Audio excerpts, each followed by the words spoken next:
ఈ స్టేజ్ మీద ఉన్నటువంటి మీటింగ్లు విన్న తర్వాత ప్రతి ఒక్కరి మనసు లోపల ఒక ఆలోచన పుడుతుంది. ఏమని? సో నేను కూడా రాయల్టీ కావాలని చెప్పేసి. అవునా సార్? రాయల్టీ అనేటటువంటిది ఈ ప్రపంచంలో కేవలం ముగ్గురికి మాత్రమే ఉంది సార్. దాంట్లోపల ఒకటి scientist, 2 singer, 3 writer. So scientist 18th సెంచరీలో థామస్ ఆల్వా ఎడిసన్ బల్బు కనిపెట్టి చనిపోయాడు, ఇప్పుడు లేడు. కానీ ఆ కుటుంబానికి మనకు కొనే ప్రతి బల్బు వెనకాల కొద్దిగా రాయల్టీ అనేది వాళ్ళ ఇంటికి వెళ్ళడం జరుగుతుంది. అండ్ ఎస్పి పల్లె సుబ్రహ్మణ్యం గారు కానీ, లతా మంగేష్కర్ కానీ ఇప్పుడు ఉన్నారా సార్? లేరు. కానీ వాళ్ళు పాడినటువంటి ప్రతి పాటలో నుంచి మనం వింటున్నాం కొంచెం కేపీ నుంచి రెవెన్యూ వాళ్ళ కుటుంబానికి వెళ్తుంది. That is the called royalty. And book writer. So ఈరోజు వింగ్స్ ఆఫ్ ఫైర్ అని చెప్పేసి ఎన్నెన్నో బుక్స్ రాసినటువంటి మహానుభావులు ఉన్నారు, ఇప్పుడు భూమి మీద లేరు. సో ఎన్నిసార్లు మనం ఆ బుక్ని మనం పర్చేజ్ చేస్తే కొద్దిగా రాయల్టీ అనేటటువంటిది వాళ్ళ ఇంటికి వెళ్తుంది. మరి సార్ ఇప్పుడు ఇక్కడ సైంటిస్ట్ ఎంతమంది ఉన్నారు సార్? ఇక్కడ ఎవరు లేరా? సింగర్స్ ఎంతమంది ఉన్నారు సార్? ఎవరు లేరా? బాత్రూంలో వాడతారు అందరు. బాత్రూమ్. సో రైటర్స్ ఎంతమంది ఉన్నారు సార్? ఎవరు లేరా? మరి మనకు కూడా రాయల్టీ ఇన్కమ్ తీసుకోవాలి. ఇప్పుడు ఇప్పుడైతే సైంటిస్ట్ కాలేం, సింగర్ కాలేం, రైటర్ కాలేం, కానీ 4th ఆప్షన్ రాయల్టీ. అంటే జిందగీకే సాత్ ఔర్ జిందగీకే బాద్. అంటే జీవిస్తూ అండ్ జీవం పోయిన తర్వాత ఆ కుటుంబానికి సెక్యూరిటీ ఇచ్చేటటువంటి ఒక స్టేజ్ అనేటటువంటిది మనకు ఆర్సీఎం ఇస్తుంది. That is the called royalty. So royalty అంటే రాయల్ ఫ్యామిలీలో కన్వర్ట్ అయిపోయినట్టు ఒక పవర్ఫుల్ స్టేజ్ సార్ ఇది.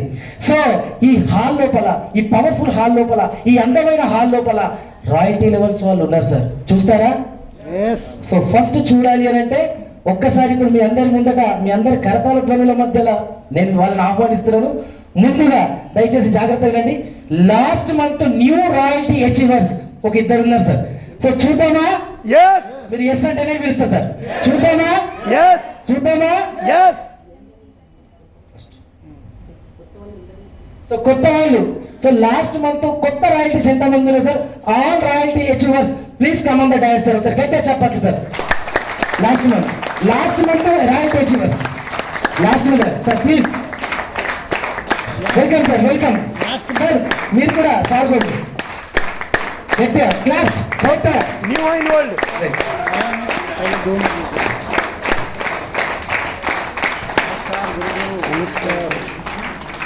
पाटा सर म्यूजिक सर अच्छा है बजाने. సో ఇప్పుడు వీళ్ళు ఏం పని చేస్తారు, వీళ్ళ పేరేంటి, ఎన్ని రోజుల నుంచి ఆర్సీఎం చేస్తున్నారు, వీళ్ళు ఆర్సీఎంలోకి రావడానికి ఎవరు సపోర్ట్ చేశారు అనేటటువంటి విషయాలు వీళ్ళ గురించి విందాం సార్. తక్కువ టైం ఉంది, ఎక్కువ టైం లేదు.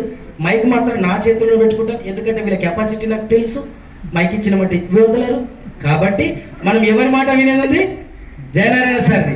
సో కాబట్టి నేను మైక్ నా చేతుల్లో పెట్టుకుంటాను సార్. సార్ మీ పేరు? మీ సార్ నా పేరు రూప్లా, నేను గవర్నమెంట్ ఎంప్లాయీని. నేను ఈ ప్రోడక్ట్ వాడిపిస్తూ దొరికిన టైంలో అందరూ చెప్తూ రియాలిటీ వరకు హెచ్చు అయిపోయింది. నా ఇన్కమ్ వచ్చేసి 6 lakh ప్లస్ వచ్చేసి. మీ అప్లై సార్? మా ఫ్రెండ్ జాదవ్ ప్రకాష్ సార్ అప్లైనర్, నా గురువు సయన చింతలవారు గారు వాళ్ళ మాట ప్రకారం మన ఫెయిల్ సార్ అలా సహాతో నేను ఈ పైకి వచ్చేస్తాను. Very good sir. ఒక గవర్నమెంట్ ఎంప్లాయీ రాయల్టీ తీసుకున్నాడు సార్. మరి మనం రాయల్టీ తీసుకోలేమా? తీసుకోలేమా? 16 ఏళ్ళ యువకుడు ఉన్నాడు సార్ ఇప్పుడు ఇక్కడ. ఒకసారి నేను ఆయనకు కూడా మైక్ ఇస్తాను. जय आरसीएम, नमस्कार। मेरा नाम बाबू पांडे है, मैं निर्मल से बिलोंग करता हूँ। मेरा अपलाइन सुभाष पिला सर और साइना सर है, और एक मेरा 3 गुरु है, उसके साथ में अपना जादव प्रकाश सर के तरफ से मैं रॉयल्टी इनकम ले रहा हूँ। कम से कम 3 साल से सिस्टम में सीख रहा हूँ। और अब तक इससे पहले मैं मिर्ची का धंधा करता था। अब देखो आरसीएम जो भी बेचने का काम है, मगर ये स्टाइल अलग है, वो स्टाइल अलग है। Very good sir. इसलिए ये सिस्टम से मैंने कम से कम 20 लाख प्लस कमाया है। సో ఇప్పటి వరకు 20 లక్షల ఇన్కమ్ తీసుకునేట. సో సార్ వచ్చేసి గవర్నమెంట్ ఎంప్లాయీ, గోల్డ్ పిన్.